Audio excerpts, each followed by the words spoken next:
Hello everyone, in this video I'm going to be going over a brief introduction for applying for colleges. Please note, as a preface to this video, this is by no means an exhaustive list, and everything is going to be different for different universities, different programs of study, and even the deadlines and dates you need to complete things by are going to be different based on where you're applying for. So this video is just to get you thinking about different things and point you in the right direction, but a lot of it is research you're going to have to do by yourself. Alright, so first you're going to have to find the application portal and apply. Now the application portal will be located in different places for different schools. Some may have it on their website, some may outsource it to say the college application, the common application. So you need to locate where you can apply, and then apply. That's probably going to include sending ACT, SAT scores, sending a transcript. You'll have to answer some questions, maybe submit a recommendation, and make sure you do all of that by the listed deadline. And the sooner the better is always a good rule of thumb. Second, accept or decline admissions offers. So we're going to say you get accepted into whatever school you just applied for. You need to accept or decline in whatever that requires. Usually it's paying a fee or sending a letter, something along those lines. And there'll probably be a deadline for this too. Most often it's May 1st, but again that's going to depend on where you're applying for. So once you've applied, then go ahead and accept or decline. Moving on, if needed, apply for the FAFSA and school financial aid.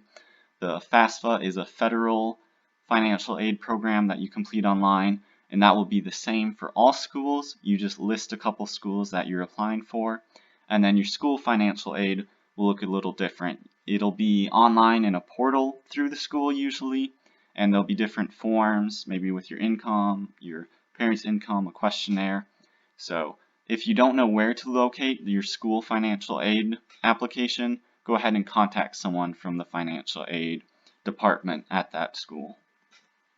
Moving on from there, if you need housing, a meal plan, a parking sticker, whatever you need to live and survive on the campus if you're living there, or even off campus, make sure you apply for those things. Again, there'll probably be a deadline for all of these things as well, and it might be difficult to locate some. So if you don't know and you aren't sure, just again reach out and contact someone from the college and they point you in the right direction. Probably the number one thing you need to look at this list is applying for housing if you're planning on living on campus, because the housing is definitely the earliest thing you need to complete, and it's usually the most competitive. Number 5, look for a checklist and reach out to current students. If you don't look at anything else on this list, make sure you do these things. Most universities will have a checklist for first year students to complete to make sure they have everything in order. And then if you have any questions, I had quite a few different questions.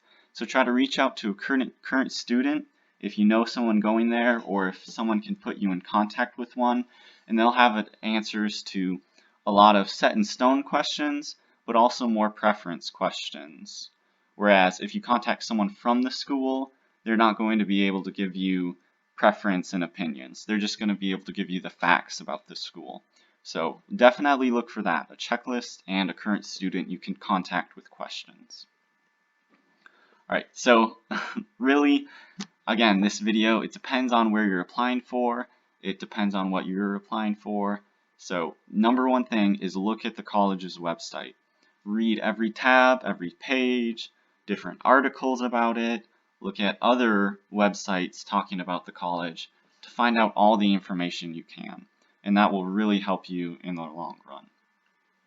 Go online, click through everything you can, read through everything you can, ask any questions, just Google questions you have, and then also look at the checklist and reach out to a current student if you need to. So that wraps it up. Again, if you have any specific questions that I may be able to help with, you can leave those down below. But otherwise, just do your research and be thinking and proactive. The last thing you want to happen is a deadline passes you by or housing fills up and you haven't started that. So stay on top of everything and wish you luck.